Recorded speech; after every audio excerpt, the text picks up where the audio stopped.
Welcome to episode 38 of the Forward from 50 podcast, where we interview people over 50 who are pursuing new direction for their lives. It's an opportunity for men and women to tell their stories, their way, in their own words. I'm Greg Gerber, the founder of Forward from 50, and your host for today's show. Today I'm speaking with a woman from Texas who worked several jobs before pursuing her writing dreams and teaching other people how to write their own books. Brenda Haire knew decades ago that she wanted to be a writer.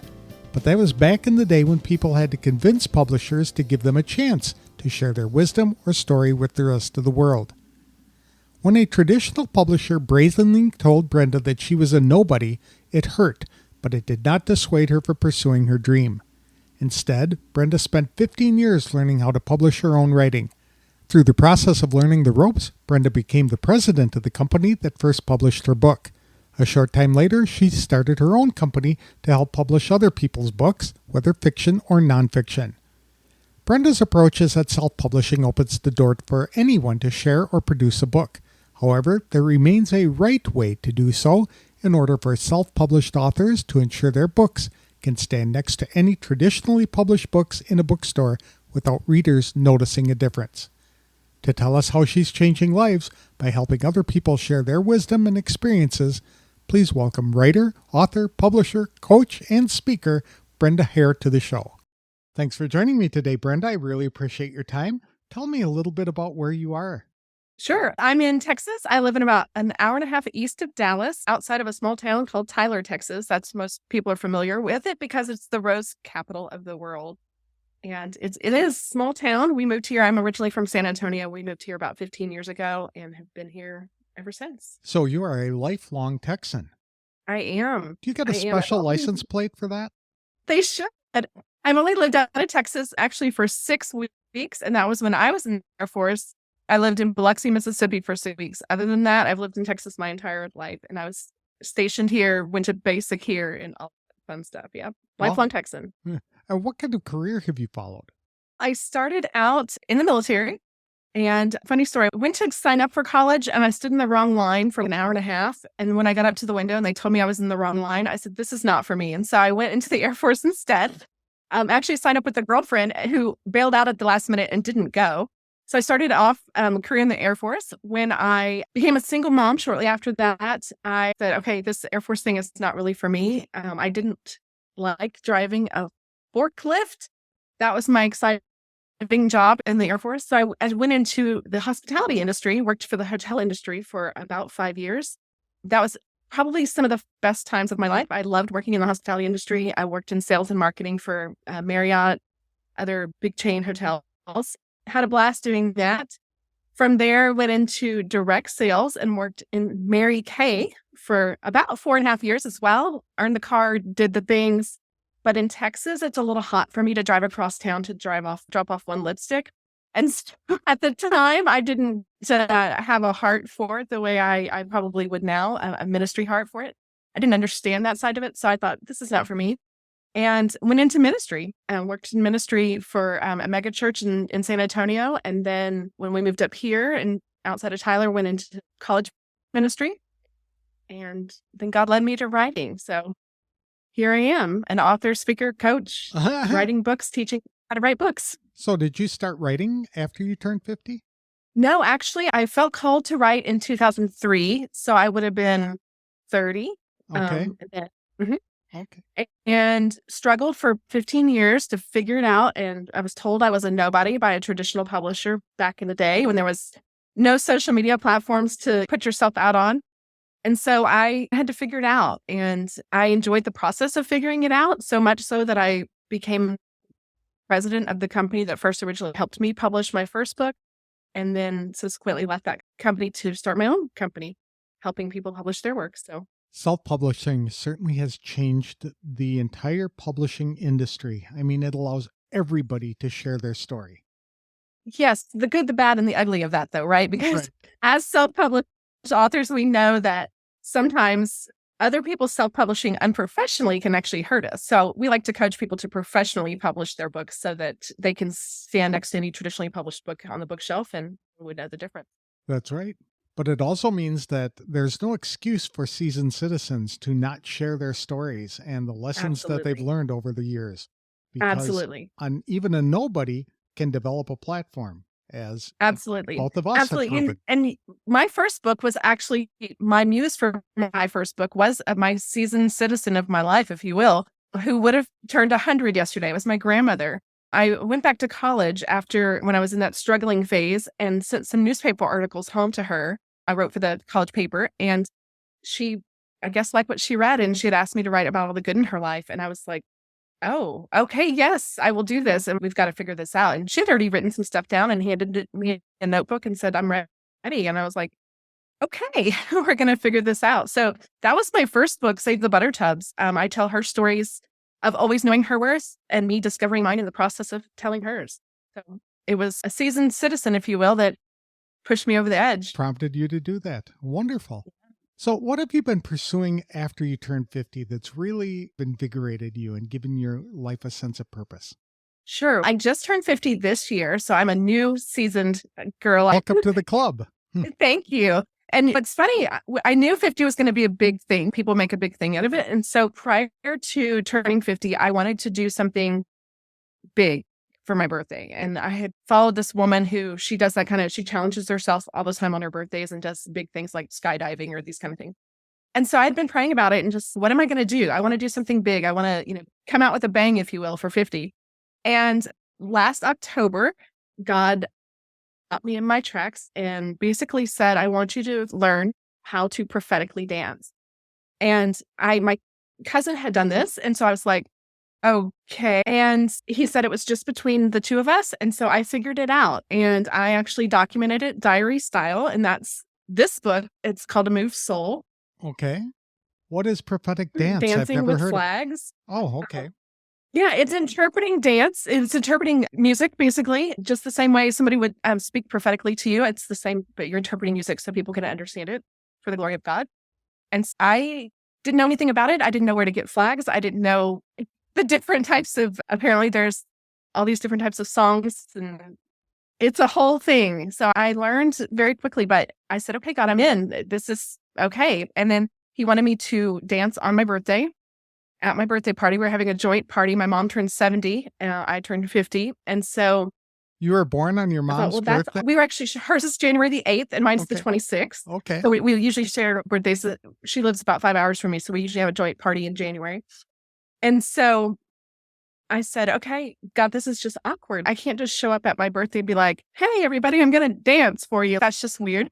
And he said, it's not that at all. It's worship. And you're just leading people into worship. And once he really taught me what it was and showed me what to do, and I did. I danced on my birthday, and I think I shocked everybody in the room. My sister was very upset with me because I kept a secret, because I did. My husband didn't know. No one knew, which was really hard to do, practicing and all of that in a short period of time from October 10th to January. The party was on the 7th, I think.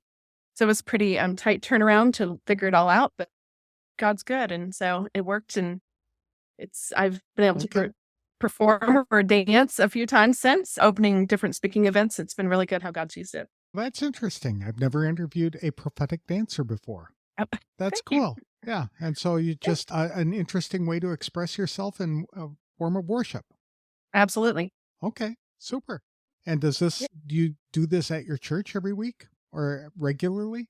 No, unfortunately, it's interesting. Some churches are very open to the idea and some are not. And I attend a church we're in the Bible Belt here in East Texas, and they do it just yet. There's, I think, 1 or 2 churches maybe in town that are, but the church I attend isn't. And so I'm okay with that. They let me use their stage to record videos and do things like that. So I'm okay with it.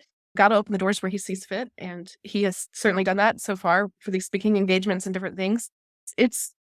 If I hadn't written the book, Greg, I wouldn't believe it myself. To be honest, I just wouldn't. Okay. It was totally unexpected. Dance has been a part of my life my whole life, but I hadn't danced in quite a few years. And so I was very shocked that God brought it full circle. And there I was. That's interesting. And you're still writing books and helping others to publish theirs? Absolutely. Yes. I'm actively writing. In fact, this is NaNoWriMo for those of you who are fiction writers. I'm attempting my first fiction book, but yes, I'm writing Christian nonfiction. I write a series of Christian nonfiction books. And then I write author reference books, business reference books. And now I'm tackling a Christian fiction book and a middle grade fiction book for my grandson. Wow. Multiple genres. That's cool. And that would be a good mix to keep you interested in a lot of different things. Do you do ghostwriting for people too? I have in the past. I don't openly do that just because I know the projects that I'm currently working on don't allow me much space. I do have one author that when she's ready, I will ghostwrite her work. But other than that, I'm not currently taking on any clients for that. Okay. You've got enough ideas on your own to keep you busy. Yeah, I actually have a to-be list, I call it, of over 80 books that have titles and outlines. And I got a lot of writing to do. What kind of changes did all of this take or require for you to pursue this kind of a career? For me, it was really submitting, because they say writing is a solitary thing and they romanticize it. And while that is true, it's also very much of a submission process. You have to sit down, you have to be disciplined to do it. For me, sharing some of in my books, the personal stories or the things that I've been through, it's really a submission. I just had to say, okay, God, if this is what you're calling me to do, I will actually do it. I share in Save the Butter Tubs about my fear, all the things I was doing to creatively avoid writing. And because I just, after being shut down and rejected, thought, I don't know enough. I'm not good enough to do this. And God stopped me in my tracks. I came down with Lyme disease unexpectedly. I wasn't out hiking in the woods. I went to San Antonio for spring break and visited my parents, who happened to be in two separate hospitals. My dad was getting knee replacement surgery. My mom had just recovered from a major surgery in a different hospital, and went down to see him for spring break, came home, woke up the next morning and had a bug bite on my leg, and just thought it was a bug bite. And then over the eye that you see with Lyme disease, I didn't know anything about it. And I just posted on social media and said, hey, got this burning ring of fire. It's not really burning, but anybody know what it is? And my friend said, you need to go to the hospital right away. And I was like, what? And she said, I think you have Lyme disease. And I was like, what is that? And sure enough, by that Sunday night, my whole world was literally spinning. I couldn't even sit up straight. And so I went to the hospital the next day. I was in bed for about 30 days. I was going back to school. I was thinking I was going to become a professor of communication because I wanted a safe career, because writing is not a safe career. And so I thought, I'm going to go get this safe job that has benefits and 401k and retirement and summers off and all this. And God said, no, you're not. And so during that 30 days in bed, I just wrestled with him and over. I kept saying, God, I'll do anything if you'll just get me out of this bed. And he said, I've already told you what to do. I've told you to write. And until you do that, I'm not getting you out of the bed. And so I finally caved in. And at first I thought I'll go back to school and finish it, because I was a good student. I enjoy school. I enjoy learning. And I thought I'll just go back next semester. And he was like, no, you're not listening. Like, you do not need a backup plan. This is the plan I have for your life. So for me, it's submission. It's okay, God, this is the plan you have. I don't understand it. I don't understand all these books and where they come from. I can't write fast enough. Sometimes I'm like, slow down. You have way too much confidence in me. So where I am. So you have 80 titles of books that you're imagining that you'll write someday. Absolutely. How do you come up with those? They just come at different times. A lot of times during worship, something will just come to my mind and I'll stop and write it down. And then what really cool thing happened last year was I had been collecting these titles for a while, and I just thought these are cool titles. And I have some ideas that go with that. And last year, God laid it all out for me and very clearly. So this series, it was my first book, first series. It's called the Worth Saving series. In this series, I have 3 books. I have the memoir. On the wall behind you see the book Worthy. That's the Bible study. And then there's a journal next to it, the Create Your Victory Channel journal. So 3 books in that series. They'll actually end up being 5. There'll be a case study, and I can't remember the 5th one all of a sudden. Okay. But there'll be 5 in each series. And there's 9 series total. And then while I'm writing this fiction book, he said maybe there's actually 10. So in this, when I reprinted it, I actually listed off the 9 series that are coming. There'll be the Worth Saving, the Worth Having, all the different ones. So that's a lot of the books are the book, the Bible study, the journal, the book, Bible study, journal. So this one, Move Soul, will have a Bible study and a journal, and they're already named. He's lined up all those names that I've been collecting. Okay. Oh, this goes here, this one goes here, this one goes here. So it worked. And even in fact, in the fiction stuff that I'm working on, I had 2 names for a long time. I've had these titles and they weren't lining up anywhere. And I thought, that's weird. All these other things line up so perfectly. And when I was diving into this fiction and really researching fiction, because Greg, I haven't read but 2 fiction books my whole life by choice. 2. That's it. I'm not a fiction reader. And so I really had to start researching to write fiction because I'm like, I don't even know what I'm doing. And so I really started researching.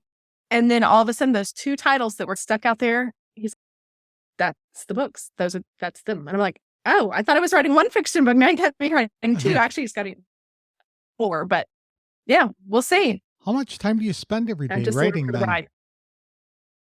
Oh, not as much as I should. Okay. Not as much as I should. About 2 to 4 hours a day. On a good day, it's 4. And then I do have something that I think actually we chatted about on Facebook Messenger is what I call a staycation, where I focus and sit down for, usually it's an accountability session. So I sit down, whoever's on the session, we chat about what we're working on that day.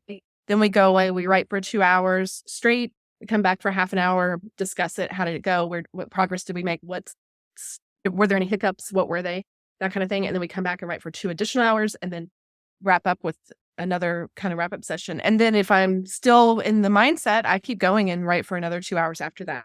So those are the good days. Is this a group thing that you're doing with people that you know, or that are these clients of yours that you are walking them through? Okay. So this would be ideal for somebody who has an idea, but lacks the motivation to get started or really doesn't know where to begin in writing. They could join this kind of a staycation thing. All of the above. Yeah, all of the above. The main client that I'm working with now on it, she's written a book published before, but it's just the accountability and getting past the hurdles, right? Because she's collecting different blogs and things that she's done over the years and trying to put it together in a book. So helping her framework that out and what does she work on next? What does she work on for the 2 hours? Is she still gathering? Is she sitting writing? Is she going back and doing some creative, content editing? Just getting people into focus is what we're really working on. So whether this is their very first book ever, or they're writing their 6th, 7th, 8th book, and they just want the accountability and the focus time and somebody to bounce the ideas off of and to bounce the hiccups, right? Because you'll sit down and write and you'll go, I really got stuck on this character's job description, or I really got stuck. This part was too emotional for me. I couldn't write it if they're writing self-help or memoir type books. So getting them past that, sometimes it takes a team. It's not so solitary. Do people join your organization and do like long-term memberships, or is this just to come on for a couple of hours to do a couple of meetings and then move on to something else? Yeah. So I have a membership program. It's called the Author Business Network. And that is a month-to-month or yearly subscription model. That is helping people write, publish, market, and build their author business based on what they want to build their business around. So with that, it is more a group coaching model and content. So they're getting all the content in our content library, and then we come on twice a month and do group coach. The staycations are more, this is something new I'm doing, and it's more of a one-off, or they can purchase 3 months at a time. And so it's nice for people who want to come in and purchase just one time and try it out. And if they love it and got benefit from it, they'll come back and purchase 3 months after that. And I know you had mentioned that you didn't have a book that you were working on, but you had something else that you were working on. And I had shared that with my sister, and she said, that's a great idea. You should do that. And I'm like, yes, but so it would be beneficial because it really is. How much did you get accomplished on your project in the 2 hour time period, whatever that is? And because I'm a natural integrator, that's my grace given gift, if you will. I probably could help you through the process of whatever it is you're working on. I help people build out workshops, courses, all those things. So it just what the project is. Somebody could potentially join who's not a writer, but they're working on something else as well. Very good. I like the idea of having that accountability. So many people who are over 50 have these ideas. They want to write a book. They've always wanted to write a book. There's been something that's been put on their heart that they want to share. It might be a struggle that they had or a life journey that they've gone through all these different paths to arrive at a good destination. And they want to write a book, but they don't know how. and they lack that motivation to get started. So connecting with you can be the spark to get them started, and then you're nurturing them along the path or gently pushing them on this path of what to do, and then following up with an accountability later, depending upon the kind of services that you provide, whether it's with the Author Business Network or these staycations. Absolutely. Absolutely. Then what I love about it, Greg, is that I am doing it myself. I'm in the trenches with them. I'm writing with them. I'm actively doing it with them. As the industry it changes so quickly, it's hard for people, if you're not actively in it, to keep up with all the changes. And because I'm actively in it, publishing at least once every 6 months, I'm keeping up with what the changes are, what's going on, all of those things. So the minute little changes can really mess you up if you're not aware of them. Exactly. I've written a number of books, and each time that I go to publish one, something else has changed. So it is Absolutely. nice to have that resource available to be able to fall back on somebody who knows what they're doing and can guide you Absolutely. through those steps. Yeah, super. So would you work with the new author? Oh, absolutely. That's what you do all the time, right? That's what I do. Yes. In Okay. fact, our Author Business Network, I'm trying to think, it's a good mix. We have a couple authors that have published, but we have the majority of the authors in there have never published. We have everything from memoir to someone writing curriculum to a poet we have in there as well, which is really fun for me. How I started writing back when I was about 12 years old. I started with poetry. So that was cool to have a poet come along and able to work with her. What's your favorite book that you've written? Oh, that's a hard one. That's like asking which kid is your favorite. It is. Just like my kids, I will say the first one always holds a special place in your heart. It's the one that made me an author, right? My son is the one who made me a mother. So they always hold us. Okay.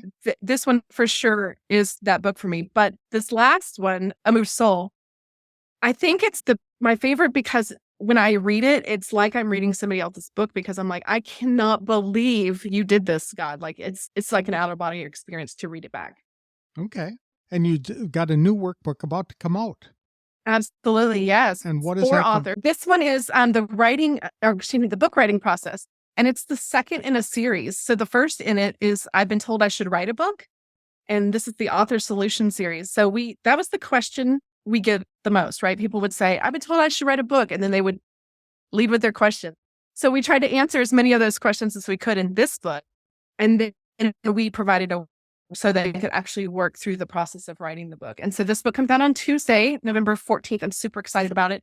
And it is a true workbook. So it's full size workbook pages, the whole thing. Okay. Very excited about it. This one, my co-author is my business partner, Amanda Painter, and she's co-authoring the entire series with me. She also co-authored our HR series, which is the Teen Solution series, a book series for HR managers. Okay. And your business is The Joy of Pursuit? That's correct. Okay. Yes, we believe that there should be joy in the things that we pursue. And we try to bring that for our clients by simplifying the processes for them. Okay, super. So is this a membership kind of thing that people would join and remain members, or is this just contacting you to get services? Both. So the Author Business Network is the membership where they could subscribe and become members. And then if they just want one-off services, so if somebody wanted a book cover or maybe they just wanted a book consultation, they could purchase that off our website, thejoyofpursuit.com. They could go there and look at our shop and purchase things individually. We also have several tools and from all the way from $7 all the way up to getting a new website if that's what you need. So we work with authors to cover the full scope of their business. That's something that they want to build out. Every author needs a full business around their book, but if that's something that they want to build out, we work with them on that. So we a la carte it, as I'd like to say, because not everybody, we don't like to put people in a box. So not every author is going to come to us and need a website or a full marketing plan because they're maybe writing a legacy book for their family or they're writing a specific book for a specific reason. So we like to customize all the things that we offer other than the membership. That's a great idea because so many people have this idea. They want to tell their life story so that their grandchildren and great-grandchildren and the people they've never even met and aren't likely to meet will be able to understand who they are and what they thought about and what motivated them. And so you can help them develop that book without turning it into a business. A lot of these consultants who help people, writers, especially new writers, want you to develop an entire business platform behind it and go on speaking tours and things like that. And you're saying you're not going to do that if they don't want it. If they want it, you're going to do it. But if they don't, they just want to get the book done.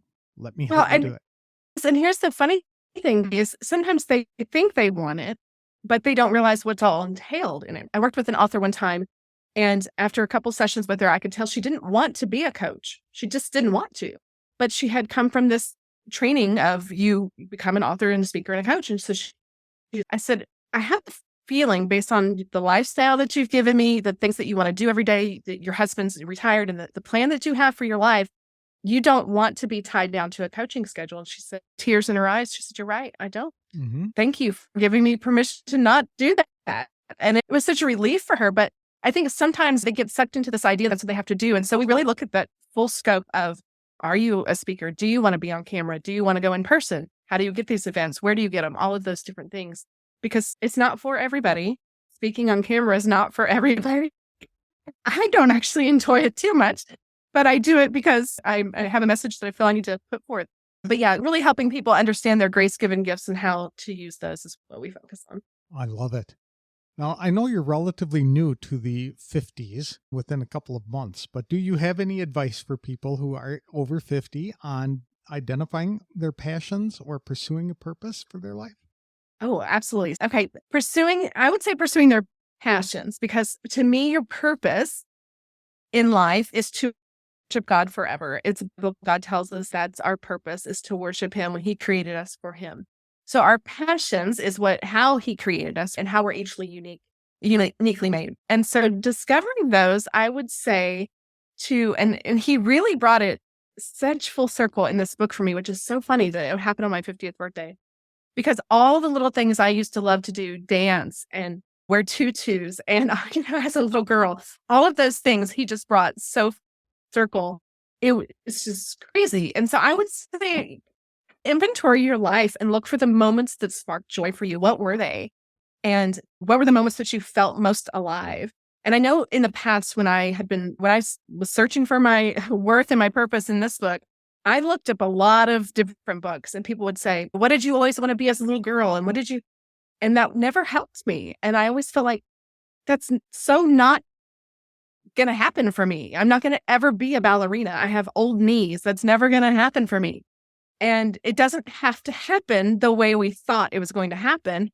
The proof God brought full circle. I can dance. It's just not the same way. And so I would say, look at those ideas and then take a reality check and say, okay, what am I really capable of doing now in this 50-year-old body that I can maybe pursue that? And it's not as far off as you think. I never like to use age as a limitation. I think everyone's different. Everybody's body's different.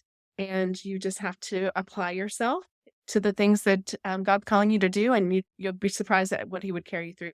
So I would look for those moments that spark joy and then ask yourself, okay, what can I do now? And maybe it would look different. And then you pray about it and see where God leads. I love that. When you started your writing career, you probably did some things that you would do differently if you started over. What are some of those things that you would do differently? Ooh, that's a good question. Okay, the first thing I would have believed my friend who said I could self-publish professionally and didn't need a vanity press. I would have believed her. The industry was so new to me. I didn't understand that concept. And it was just such a foreign idea to me. So self-publishing professionally, I think, is a great option for many people. And they don't need to pay overpriced vanity presses or hybrid publishers and all these things if they're willing to put in the work and learn the process. Now, don't get me wrong. All of the publishing options out serve a purpose. And that's my blog post for tomorrow, talking about traditional publishers and the purposes. So they all serve a purpose, and there's great vanity presses out there. There's great hybrid publishing out there, but it's become so popular that some of the things are getting lost in these people's intentions. And so I've helped several authors have to rebound back from some of that. And so I would just say, be cautious and learn for yourself as an author what you really want to put out into the marketplace. And the obvious mistake that I made, and I wish I had one of them here with me, was my first book, this book. The Butter Tubs. Originally, the words that were in white here. Yeah, the Save the Butter Tubs. It was in the white words were in red, and it didn't show up well against the blue background. It looked very muddy. And so it seems like of course, but when you're looking at it on a computer screen, it looks great because it was backlit and it looked great with the red and so I coach all my authors to print off, which here's my pictures of my last one, right? To print off your cover in a picture. And if you're going to do a glossy cover, print it off glossy. If you're going to do a matte cover, print it off in matte, but actually printing a picture from a photo place, not off your computer, but on photo paper, so you can get a really good idea of what it's going to look like, what the contrast is going to look like.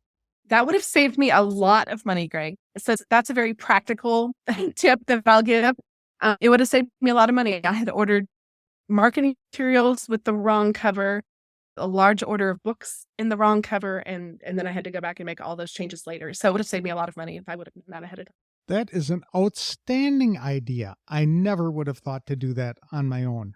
Because you're right. You look at a cover on your computer screen and it looks beautiful, and you could just imagine it being on a bookshelf and things like that. And then when it comes out, it's not at all what I really envisioned it to do. So I like to just take the JPEG or whatever it is up to your local Walmart or whatever it is, wherever there's a photo center, and have it printed off. That's a wonderful idea. Absolutely. What's the difference between a vanity press and a hybrid? Sure. A vanity press lends you their publishing name, which is called an imprint. So that's what's going to end up on the back of your book. So for my personal books, it's called a Worthy Press. For my reference books that I co-author, we use Joy of Pursuit Publishing. That's just the publisher's name that ends up on the book. So the major traditional publishers usually have, like Simon & Schuster, they have multiple imprints under their name. So a vanity press is just lending you their name. They're usually not taking any royalties from you, and they're usually not paying you any advance. You're usually paying them, and then they're basically lending their name. Now, they may give you other resources along the way. They may give you some training, or they may provide editing, whatever's in their package, but ultimately they're giving you their name. Now, a hybrid publisher usually does the same thing, but they do take some portion of the royalties. They will do a royalty split with you on some level. And so they're usually publishing your book through their distribution models so that they can control the money side of it, and then they're sending you a check.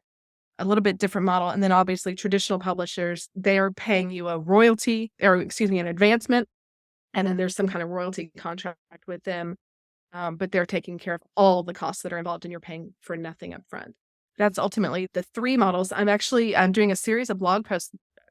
The first one will land tomorrow through the end of the year, discussing that very thing, the different publishing models, the cost involved, because I think that's a lot of people are like, I don't even know how much a royalty is. What is a royalty? And basically a royalty is your profit, right? That you're making off of your book, and how it comes to you, and just discussing that in real numbers so people can see what that looks like. So yeah, they can follow along on the blog, thejoypursuit.com, under the author blog for those blogs coming up.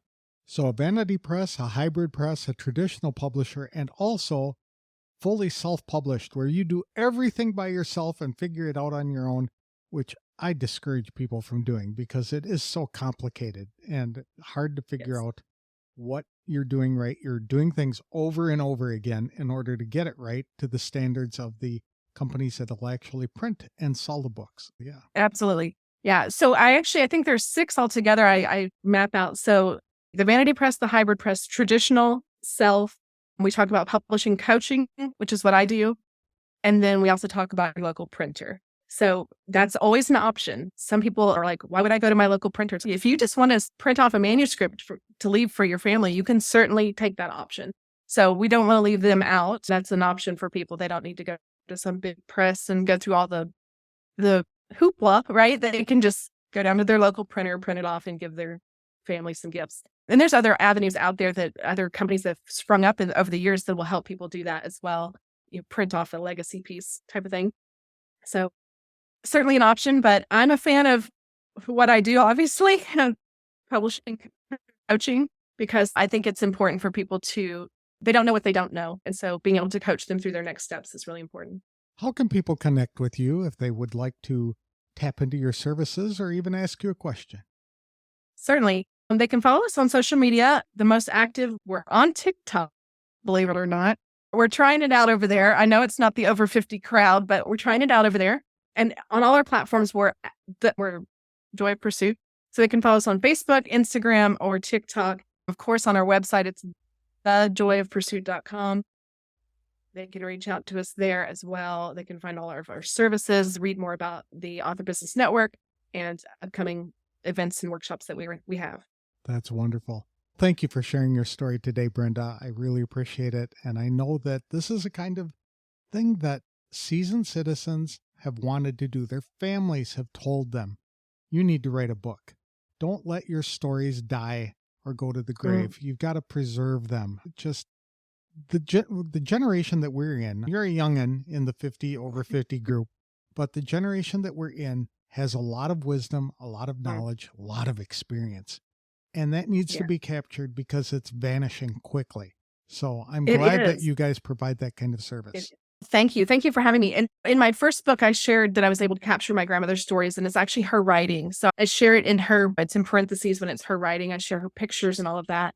And as the recipient of that information, it is so valuable to have. She would have been 100 years old yesterday.